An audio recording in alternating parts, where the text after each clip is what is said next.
A Day in My Life. Oke teman-teman sales semuanya, di video kali ini saya akan share aktivitas sales saya ya, dan tentunya ini sangat bermanfaat. Entah itu yang kalian saat ini itu sales resmi dari distributor maupun sales freelance, video ini pastinya akan sangat bermanfaat. Jadi saya akan kasih tahu teman-teman barang-barang apa yang wajib banget dibawa ya, karena barang-barang ini terkesan sepele tetapi itu akan sangat bermanfaat saat kalian di lapangan ya. Jadi saya akan membuat beberapa video ya, dari proses kita sebelum berangkat nyales sampai nanti laporan penjualan hariannya seperti apa formatnya ya. Jadi dipantengin terus channel YouTube Sales Magic, dan kalian bisa tonton video ini secara berurutan ya melalui playlist video yang ada di bawah deskripsi atau di pin komen di bawah video ini. Oke, jadi yang pertama ya, sebelum kita nyales tentunya kita harus punya produk terlebih dahulu ya. Jadi anggaplah teman-teman sudah mempunyai produk ya, anggaplah teman-teman itu sales resmi distributor ataupun sales freelance yang sudah punya produk ya, jadi sudah menentukan produk nih ya. Itu yang pertama. Terus yang kedua adalah kita harus mempersiapkan kerombong ya teman-teman. Jadi ini kita bisa membawa kerombong ataupun tas besar. Dan teman-teman, untuk produk yang saya tampilkan di video ini, teman-teman juga bisa beli melalui referensi video ini ya. Teman-teman bisa tap layar video ini ya, nanti akan muncul tuh produk-produk yang ada di video ini ya. Itu adalah produk-produk yang saya pakai ya selama bertahun-tahun untuk menunjang performa kinerja nyales saya dan tim-tim sales saya. Oke, kita lanjut teman-teman. Jadi yang pertama ya, teman-teman bisa membawa kerombong ya. Tapi pastikan kerombongnya itu adalah kerombong yang bagus. Jadi jangan membeli kerombong yang murah. Karena kalau misalnya kerombong yang bagus, memang harganya sedikit lebih mahal, tetapi tentunya untuk safety dan keamanannya itu juga lebih baik teman-teman ya. Jadi jangan sampai kita itu di perjalanan itu produk kita itu jatuh ya. Ini penting banget teman-teman, hal seperti tapi penting. Jadi kan kalau misalnya kita jalan ya, kita jalan itu kan yang namanya medan area cover itu kan nggak selamanya jalannya mulus ya. Ada yang area pelosok pedesaan itu yang jalannya naik, yang jalannya berlubang ya, pokoknya macam-macam medan yang kurang apa ya, istilahnya kurang baik lah untuk dilewati sepeda motor. Nah kalau kerombong kita itu mudah jebol ya, produk kita jatuh di jalan nggak ada yang lihat, kita rugi teman-teman ya. Maka dari itu saya merekomendasikan untuk kerombong seperti yang ada di video ini teman-teman ya. Ini ukurannya sangat pas banget ya, nggak terlalu besar, nggak terlalu kecil, seperti ini ya. Dan salah satu hal ya teman-teman, kalau misalnya produk kalian itu rusak kemasannya ya, entah itu karena kegencet-gencet ataupun karena faktor lainnya, pemilik toko atau pemilik grosir itu kadang nggak mau, wah ini produknya rusak mas. Nah maka dari itu, selain teman-teman mempunyai kerombong yang bagus maupun tas ransel yang bagus seperti ini, teman-teman juga harus tahu cara menata produknya ya, yaitu produk yang berat itu di bawah ya, jangan produk yang ringan itu kita taruh di bawah, otomatis akan penyok. Paham ya teman-teman sampai di sini? Oke. Nah, terus mungkin bagi teman-teman bertanya, kelebihan sama kekurangan bawa kerombong sama tas itu apa? Jadi kalau misalnya tas ya teman-teman, itu kita bisa pasang gembok teman-teman. Seperti ini ya teman-teman. Ini udah ada produknya teman-teman ya. Itu produknya tuh. Terlihat ya mungkin di video. Nah, ini kita bisa pasang gembok.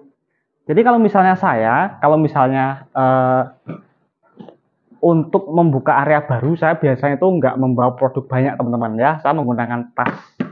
Nah, tas ini itu enaknya itu bisa kita gembok. Jadi kalau misalnya kita waktu istirahat mau sholat, kita mau makan, kita bisa tinggal gembok atau kita bisa bawa teman-teman. Lebih safety. Nah, kalau kerombong masih ada rasa was-was ya, apalagi sales baru ya. Ya takutnya nanti ada yang nyuri produknya dan macam-macamnya ya teman-teman. Jadi kalau misalnya teman-teman, kalau referensi saya, kalau produknya masih sedikit ya, atau sedang mau mengcover area baru, pakai ini aja teman-teman ya. Ini harganya juga murah, cuma Rp100.000. Kalau misalnya teman-teman permintaannya udah besar ya, teman-teman baru bawa kerombong. Itu tips dari saya ya. Nah terus setelah itu apalagi sih yang harus kita persiapkan? Ini teman-teman, nota ya. Nah gini teman-teman, terkadang tuh banyak orang yang menyepelekan mengenai nota, mentang-mentang sudah kenal lama, kenal baik sama pemilik toko, setiap transaksi mereka nggak tulis teman-teman, ya. Dan ada kadang beberapa yang belum paham ya, jadi saya jelaskan, gunakan nota minimal 2 ply. Jadi 2 ply itu maksudnya seperti ini. Ini kan nota ada 2 ya teman-teman. Nah, ini nota warna putih sama warna merah muda ya. Nah, ini kalau misalnya teman-teman itu bertransaksi, itu tulis di sini teman-teman ya. Nama produknya berapa, harganya berapa, kuantiti per bungkus harga berapa, per shopnya berapa, total harga berapa. Ini wajib ditulis ya. Nah, ini teman-teman gini. Saya sudah beberapa kali share di video saya ya mengenai pentingnya nota penjualan ya. Yang pertama, gunakan nota minimal 2 ply ya. Jadi jangan pelit-pelit untuk membeli nota. Kenapa? Supaya kita punya arsip. Karena apa? Setiap kita transaksi kan, kalau misalnya transaksinya cash, itu kan yang putih disobek kasihkan ke toko, kita yang pink menggunakan buat arsip ya teman-teman. Kita yang bagian pink, pemilik toko yang bagian putih. Nah, fungsinya adalah apabila nanti teman-teman sudah pulang, terus kok terjadi selisih atau geseh antara barang yang terjual ya, sisa barang dan uang setoran itu nggak sinkron, teman-teman bisa cek di nota dan ini bisa jadi bukti. Misalnya nih, di sini teman-teman bisa saja salah menjumlahkan, ya, salah ngasih harga atau salah ngasih kembalian. Nah, kita bisa cek di rekap ini teman-teman di notanya. Dan kita punya bukti, ini salinannya. Kadang kan ada beberapa toko yang transaksi udah buang kertasnya bakar. Itu banyak yang seperti itu teman-teman. Makanya itu fungsinya nota ya. Mulai sekarang bagi kalian pastikan catat selalu transaksi ya. Walaupun teman-teman sudah akrab sama si pemilik toko. Karena yang namanya sales ya, kadang kan kepanasan, kehujanan, itu kadang fokusnya bisa hilang ya. Seteliti apapun seseorang, kalau misalnya pas cuaca panas ya intinya kita pasti ada kalanya kita akan melakukan yang namanya kesalahan. Itu pasti teman-teman. Nggak mungkin seseorang nggak melakukan kesalahan ya. Maka dari itu untuk meminimalisir ya, kita selalu mencatat setiap transaksi menggunakan nota. Tentunya ada nota, tentunya ada alat tulisnya ya teman-teman, wajib banget dibawa ya. Alat tulis ballpoint, teman-teman saya sarankan untuk membeli langsung 1 pack ya. Karena ballpoint itu sering kali hilang kalau saya sendiri. Mungkin teman-teman saya juga mengalami hal itu, maka jangan membawa ballpoint hanya 1 ya. Bawa 3 atau 4 ya buat cadangan. Kalau misalnya hilang atau jatuh, masih ada ballpoint atau alat tulis. Terdengar sederhana tapi ini memang ini teman-teman bermanfaat ya. Bayangkan kalau di toko 1 ballpoint hilang, beli 3.000, hilang lagi 3.000. Lumayan teman-teman buat beli kopi ya teman-teman, daripada buat beli ballpoint ya. Oke, kita lanjut lagi teman-teman. Setelah ini teman-teman wajib membawa uang kembalian. Nah, uang kembalian itu teman-teman harus dan wajib untuk disediakan. Kenapa? Karena kalau misalnya uang kembalian, kadang ada orang yang nggak jadi beli karena kita nggak punya uang kembalian. Mas, saya mau beli ini mas. Maaf bu, saya nggak ada uang kembalian bu. Oh ya udah mas, besok kunjungan minggu depan aja. Kunjungan minggu depan kita ke sana, belum tentu orang itu mau beli lagi ya. Saya kasih tahu teman-teman ya, manusia itu mudah berubah ya. Mungkin di minggu ini, hari ini orangnya itu excited ingin membeli produk kita. Belum tentu minggu depan orangnya mau beli lagi. Ya, seperti itu. Jadi kita adalah harus mempersiapkan hal-hal yang terlihat sepele, tapi itu sangat fatal ya. Oke, sampai di sini paham ya teman-teman. Dan berikutnya adalah keamanan ya teman-teman. Nah, kalau misalnya kita itu ingin nyales, itu kan ada beberapa hal yang harus diperhatikan. Yang pertama itu adalah keamanan produk ya, yaitu bagaimana cara membawa produknya, yang buat bawa ya, kerombongnya yang harus bagus atau tasnya yang bagus. Setelah itu teman-teman juga pastikan kendaraan ya atau sepeda motor kalian itu sehat ya. Nah, teman-teman juga bisa membeli ini nih teman-teman.